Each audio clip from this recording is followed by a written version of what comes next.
A theory without spoilers isn't much of a theory. If you don't want the game spoiled, then don't watch this. So, I think the hype train was at its height right before episode 4. There was the implication of the parallel world and Chloe being in a wheelchair now. Like, shit fucking hit the fan. People were slowing down the trailer and analyzing every frame, and honestly, it was kind of awesome to see everybody go into, like, full detective mode. But to me, there was one line used in the trailer that I just could not wait for. The storm is coming, and oh, you're all gonna die! The storm is coming. You're all gonna die. It was conceivable at one point that Nathan was simply being metaphorical, the storm being his father, or his wrath. But there's further unused dialogue by Nathan that confirms without question that he knew about an actual physical storm. The storm is still coming, and you're all dead! You're all dead, you hear me? Dead! Oh, my head. Why are y'all looking at me like that, huh? You're all dead! I saw it. I saw the storm. Everybody's waiting for the storm. Nathan knows about the storm? Jesus, who else does? Who has he told? Who believes him? What is he doing about it? I eagerly awaited for the answers to these questions, but in episode 4 and 5, that answer never comes to us. The voice line is never used, which leads me to wonder if Don't Nod had a different direction that they intended to go down when making Life is Strange. Is it possible? Let's look at the evidence. So before I talk about any other contributing factors, I want to talk about this scene and the implications of it. That voice line was intended to be used during the fight with Warren and Nathan. Max breaks into Nathan's room, steals some evidence, and gets caught. Warren steps in and fights Nathan and wins the fight. The player is then given the choice to either let Warren continue winning the fight or stop Warren from putting Nathan on death's door. This action will have consequences. Now, there are two types of this action will have consequences symbols in Life is Strange. This one, which implies that the decision was minor and will affect nothing more than maybe some future dialogue. And then this one, which will have major story implications. The one that shows up in this scene, however, only affects dialogue. Nothing story-centric happens based on this except for a couple of different dialogue prompts, so what's the big deal? Why was it one of these instead of one of these? Well, usually when you deviate from conventions such as these in game design, especially in an episodic game, it means that something has been removed. What could have been removed then? Well, what does Nathan say next? My dad is on his way. You're all fucked. He owns you. Oh damn. So Draco Malfoy just threatened that his father was coming to intervene. By this point, the looming presence of the Prescott family and their influence on the town has already been felt by the player. You may have even received a threatening text from his father in episode 1. But for somebody who threatens to bring Daddy into the picture, you'd think that there would be some role that this plays within the game, right? Maybe at the end of the world party, maybe in the end game where Sean Prescott is looking for his son. Not that I think Nathan's dad cares too much about him, but he clearly wants something for him, right? Which brings me to the last shred of evidence in this scene that hints at a missing plot point. Sean Prescott's letter to Nathan. This just has really uncomfortable implications. Specifically the part about destiny and his father leading him into this room and making him uncomfortable at that age too, and referring openly to Blackwell receiving an enema with fresh branding. You know, the way a father talks to his son. All of this kind of gives the idea that the side antagonist Nathan and conceivably Sean Prescott were going to have their own plot line that we would follow down. Which surprisingly, they have none at all. Nathan just dies in episode 5, and that's the end of his development. Maybe this is more akin to Life, but all of that build-up just for that doesn't make a whole lot of sense to me. It's just weird and disjointed.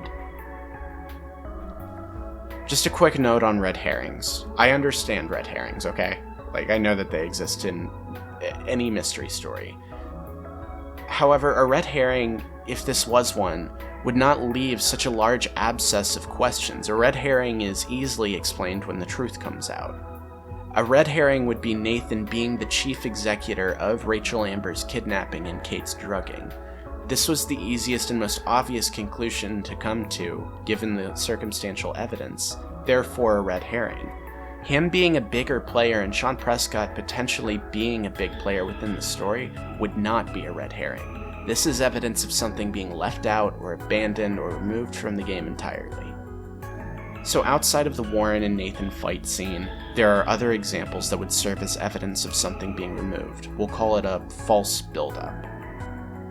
Specifically, false buildup toward the ending of the game. I think we can all agree that this ending was a little bit of a cop-out, right? I mean, the status quo just completely gets shifted to the beginning of the game. We all remember this action will have consequences symbols as being giant middle fingers, because in the end our actions did not have consequences. Only our one action at the end bore any real consequence. So what could they potentially have been working toward? Most likely a supernatural feeling ending than what was given. We see evidence of this fucking everywhere. First and foremost, there's a dialogue prompt in the courtyard about a prophecy. However hokey the trope is, that plants a seed in your brain, and would then refer to Nathan's father talking to him about his destiny, and then refer to our next symbol, the Hopi prophecy. Now, someone admittedly smarter than me, Mari of Geek Remix, found that the events taking place in Life is Strange could all fit into the confines of the Hopi prophecy, one sign of which is referenced in the bathroom graffiti of the Two Whales Diner. Third, Samuel and Max both talk about Arcadia Bay speaking to them. Scenes like this serve as a means of confirmation of mysticism to the player. Fourth, the fucking wind glyphs on the building near the lighthouse. Now this is weird and abstract. I understand that this is symbolism that is just meant to speak to the player. However, it exists in the reality of Life is Strange. Somebody wrote that there. Maybe Nathan if he had seen the storm, but the who is not as important as the fact that it exists. And last, the nightmare sequence. I'll elaborate on this in a bit, but let's talk about the previous symbols first. All of these symbols do not come together to imply a linear story that I would be able to construct out of raw data we have here. That's not what I'm attempting to postulate. It is vague for the sake of mystery, and that's fine. All of these things do, however, suggest that something much bigger is happening than people it's happening to, something bigger than the norm. Yet the ending of the game does not attempt to deal with larger encompassing concepts. It deals with the small-scale interactions of everyday people affected by these concepts. I'm not saying that this is necessarily right or wrong, but it almost feels like backpedaling to deal with these mystical properties and hint towards their allegiance to something magical, and then just not do anything with them, right? Music can have a similar dissonance to it.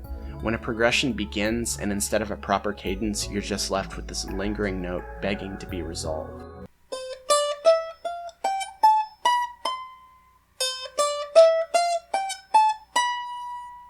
So if this was removed, then why? Also, I'll talk about the nightmare sequence in this slide.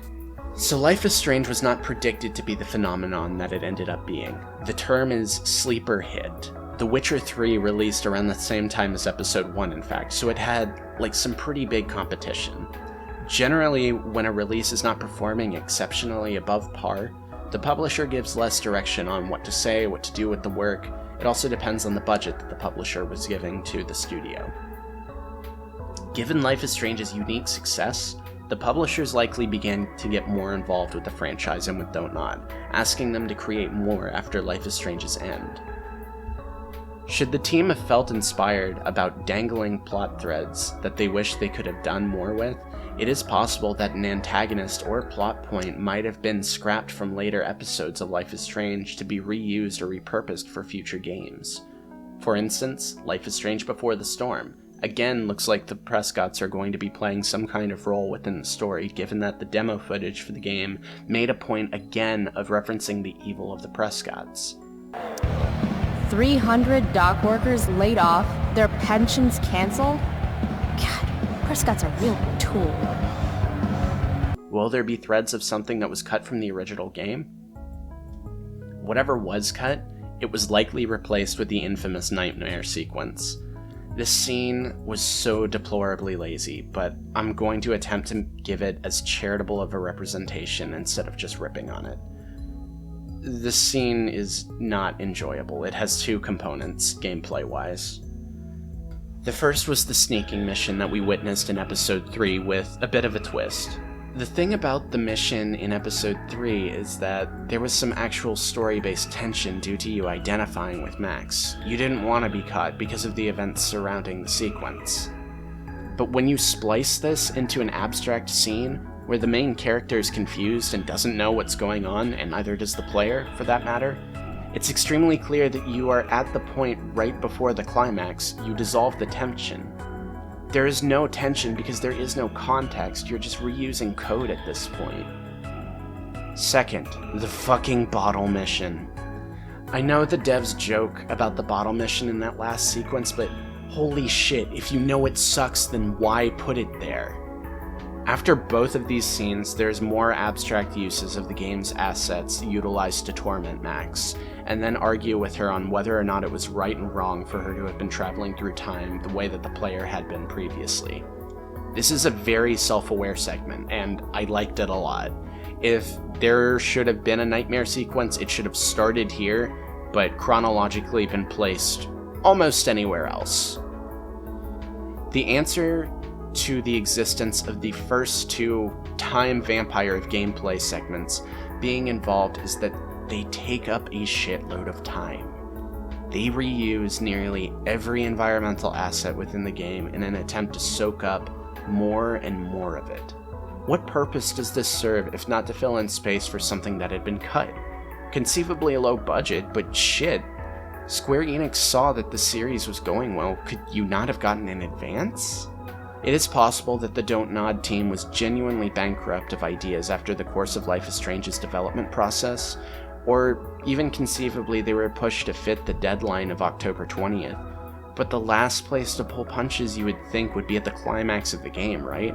I'd rather have a delayed game than, well, what we got. An alternative theory. The only other avenue that I find even remotely possible is that in a game where the focus was on real-life people dealing with their own personal turmoils, an ending dealing with those same issues was more befitting to Life is Strange's mission statement. I said that I found the ending lacking and that it didn't fit other signs that the game hinted at, not that it didn't fit what Life is Strange was about as a core concept. Mysticism must be supplementary in a game based in our reality, not the core concept. I didn't make this video to imply that I preferred one over the other. I just genuinely would have liked to see the direction Don't Nod was going in, however.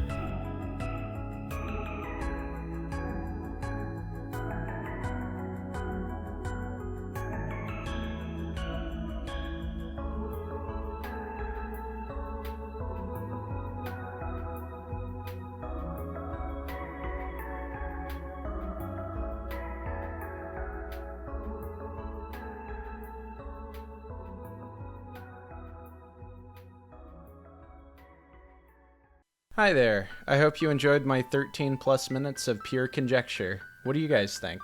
Leave your thoughts in the comments. If you like this sort of thing, then go ahead and hit that subscribe button so you don't miss an update. I made a bunch of other Life is Strange theory videos that you can find right here. I've also analyzed a bunch of other games that you can find right here.